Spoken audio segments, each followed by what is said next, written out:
Welcome to Vegas Live with Ninon. I'm Ninon, your host, and I have a fabulous guest, but I have lots of fabulous guests that come on my show, and it's absolutely amazing. We've also been out on location a lot, which has been a lot of fun because everybody sees me out there, and it's funny, I keep bumping into people I know and guests that have been on my show, and of course I'm surprised when I see them, but forgetting that, you know, Vegas is Vegas.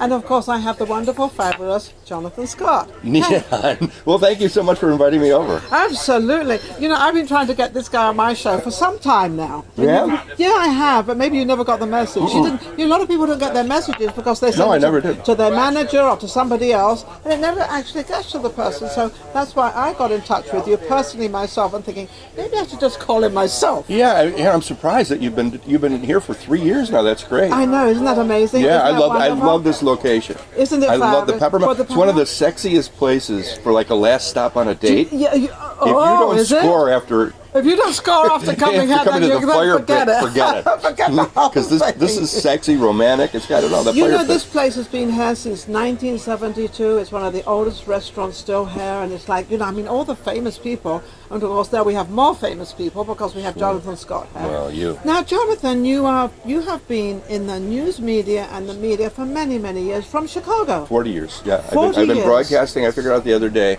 almost without missing a week, not here and there, but for 40 years now. Wow, and there's me bragging about not missing anything for 2.5 years. I think I got a little while to go yet. And I don't know if you've been nominated or anything, but they just had it. 2 years ago, I was inducted into the Nevada Broadcasters Hall of Fame. Oh, how wonderful! Have you been on? Have you been on for 5 years here? Not yet. No, not yet. That's the criteria. Is you have to be on the air for 5 years. You have to be on the 5 years. You have to be on the air. Well, I'm catching up. I'm slowly getting there. Yeah, I had another show before that. Oh, well, then maybe you so maybe I might qualify soon. That's great. Nevada Broadcasters Association is a great. But you're with CBS? I'm with NBC. Oh, it's not CBS. But I've been on all of them. You've been on all of them? I was on ABC, The Morning Blend, for 4 years. Oh, great. And then I was on CBS Radio, and now I've been on NBC Sports Radio for 2 years, 9:20 a.m., and we do sports comedy. The name of the show is Vegas Nonstop. That's true, because Vegas is 24 Vegas hours is 24/7. 24/7, which is, you know, and people can't seem to understand it, but it's, you know, it's great. You can go out at 10 o'clock, 11 o'clock at night, when most places where you live, there's nothing happening. But here you can go out and it doesn't matter. Yeah, I don't know if you are, but I'm a nocturnal creature. I'm up late. I'm up till 2 in the morning most nights. I usually go to bed at 12, but don't go turn the lights off or anything till 2. Oh, well, it seems to be 2. 2 seems to be my time. But then I also get up like 8 o'clock, 8:30, so, you know, kind of. Yeah, I do. You know, you do I too. Yeah, I sleep for 6 hours, and then I'm up and at it, usually on the phone by 9. So what is this sports comedy? Because I know that, you know, sports can be funny. It can be a funny sport, absolutely, for sure. But what... I'm always looking for the funny. You know, I've got a sidekick named Jeffrey with a G, Jeffrey Kramer. His full name is Jeffrey with a G, line 1, go ahead. Okay. Jeffrey with a G, line 1, go ahead. But we find that a lot of comedians and a lot of people that comede are sports junkies. And for instance, we had George Wallace, great stand-up comedian, a couple of weeks ago.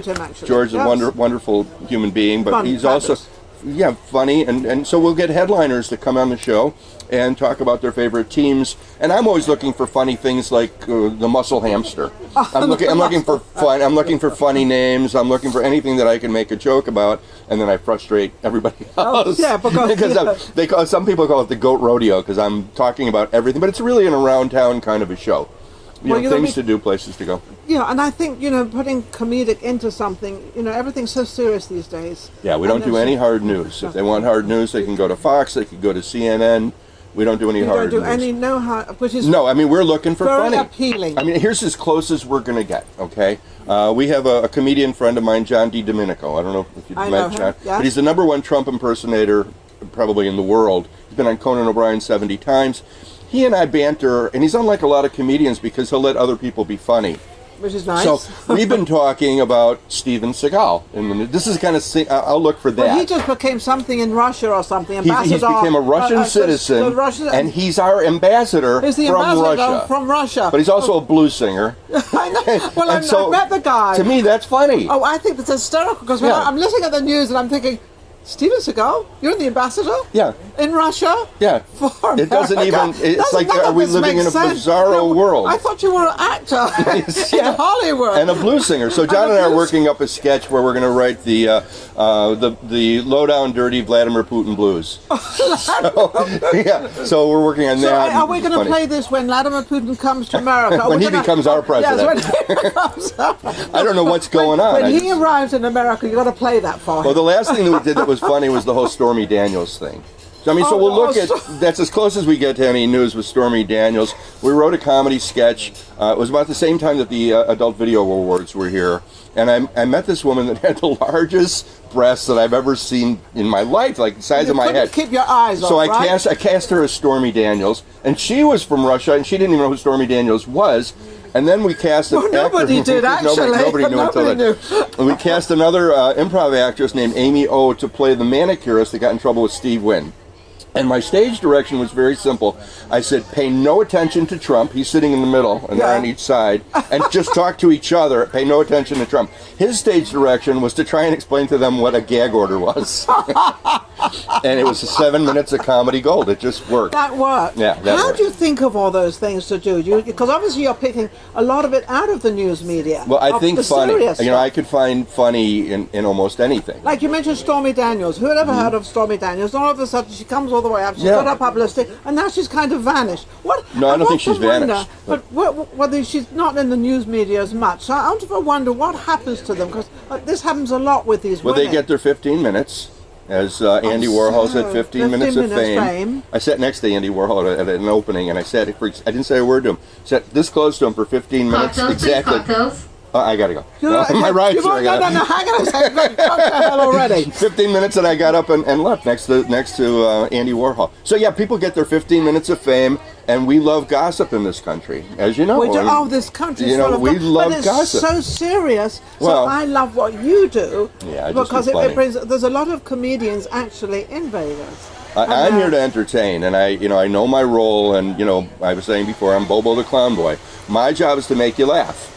And if I can make you laugh and forget whatever the troubles are, then I've done my job. So if anybody wants to book, well, I guess they don't really, they just have to see you. You don't need to you put your go number. to the website Vegas Nonstop, and we put all the broadcasts on there and also on Facebook.